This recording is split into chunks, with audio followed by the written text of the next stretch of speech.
Live by principle, not pressure. I said, wow, that's so good, Chris. Flesh that out for me. And so I'm going to give you some of the things that he gave me. I'm just passing on. I mean, it's Chris's best advice. It's to you. It's to me. I know I'm better because I'm receiving it. And so I said, flesh that out for me, Chris. And here's what he shared with me. It's easier to decide ahead of time instead of at the time.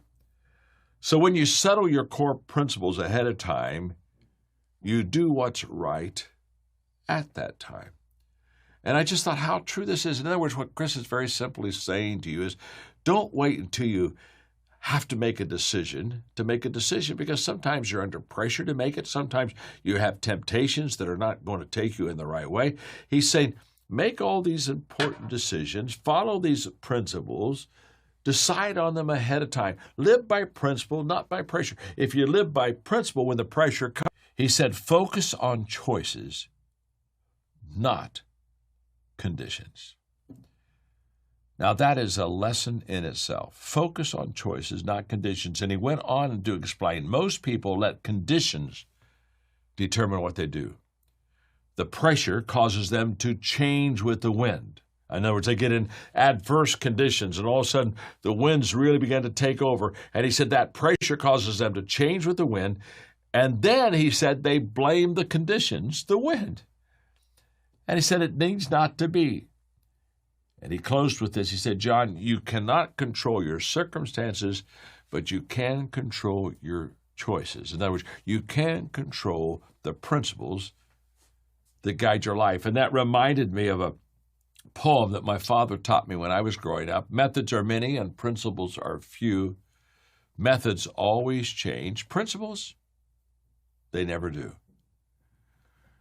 Well, Chris, when you shared this great advice with me that I'm now sharing, in other words, you can control the principles that guide your life. And that reminded me of a poem that my father taught me when I was growing up. Methods are many and principles are few. Methods always change. Principles, they never do. The principles that you live by create the world that you live in. I'll repeat it. The principles that you live by create the world that you live in. And for me, when I look back and I saw this lecture on principles that guide my life, I thought, principles to me have been like anchors. They've held me steady when the storm was kind of tossing a little bit. They've been like friends. They've been alongside of me to give me security and assurance. They've been like the North Star. They've kind of been a guidance for me. But I thought it would be fun. So I'm going to give you a 40-year-old lecture, okay? So what am I? I'm 74. So when I was in my young 30s, I was running around the country teaching principles that guide my life. And I won't need to teach them long because these are just principles. And remember, it's the best advice from Chris, not me. But I thought, I want to do this for you, okay? So here were the principles that I shared that guide my life. Number one, my attitude determines my altitude. And as a young man, I realized that attitude's a choice. And I have loved and tried to live. My father modeled this for me, a good attitude. I mean, I wrote books like Failing Forward. Sometimes you win, sometimes you learn. The Difference Maker, Your Attitude, Key to Success. Okay, I've just always known that my attitude determines my altitude. How high can you go? Well, what kind of an attitude do you have? And it's a choice. So whatever attitude you have, whatever attitude I have today, can I tell you something? We chose it. So I never feel sorry for people who have a bad attitude. I want to walk in their life and say, look, you chose it. I didn't choose that for you. My attitude determines my altitude. Principle number two, there is not much difference between success and failure. Wow.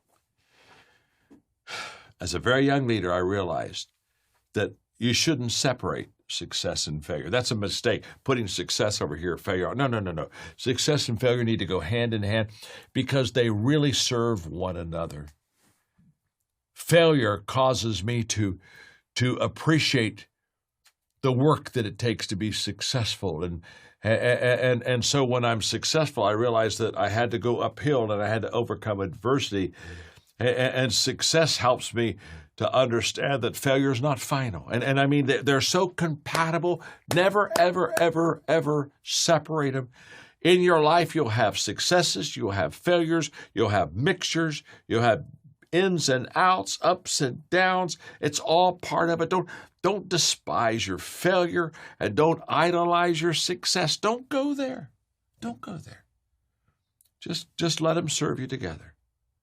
The third principle that I taught 40 years ago was that personal growth precedes professional growth.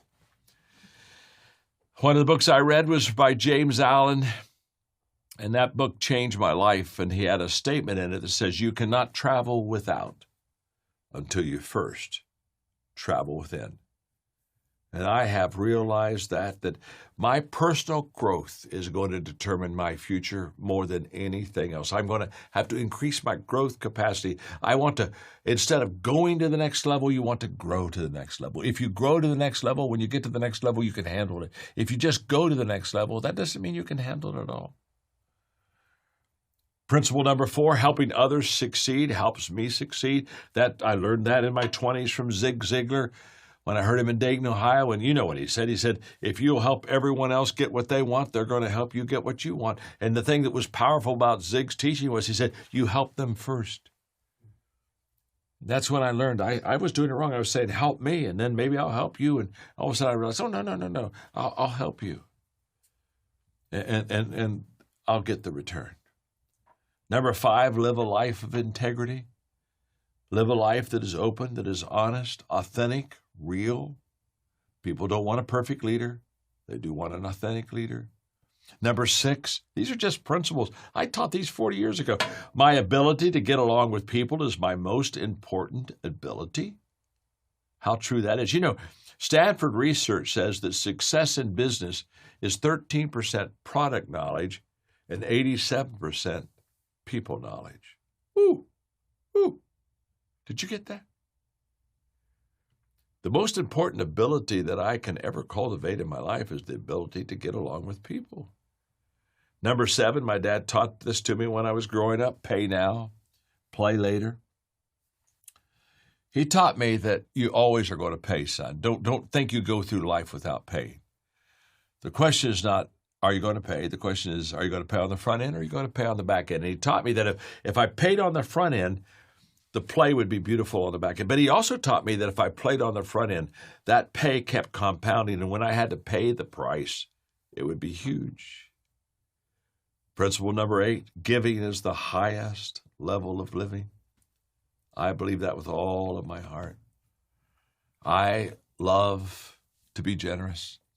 I love to add value to people. I love to share. I love Mondays with Maxwell because I'm just doing my best to pour into your life. You see, I think there are 2 measures of a great person. One is that they're giving, and secondly is they're forgiving. Boy, when you forgive people and can get over the stuff in your life, and when you are generous toward people, it's a beautiful way to live. Principle number 9, life is not a dress rehearsal. Live it fully. Enjoy it daily. You're not going to give another chance. When on my tombstone, when I die, I just want to just basically say, he finally ran out of breath. He just kept running, and he just finally, live for the moment, love the moment. And principle number 9 is success is having the love and the respect of those who are closest to you. When those who are closest to you love and respect you the most, you're the real deal. By the way, when those who are closest to you don't love and respect you the most, you got a problem. Well, those were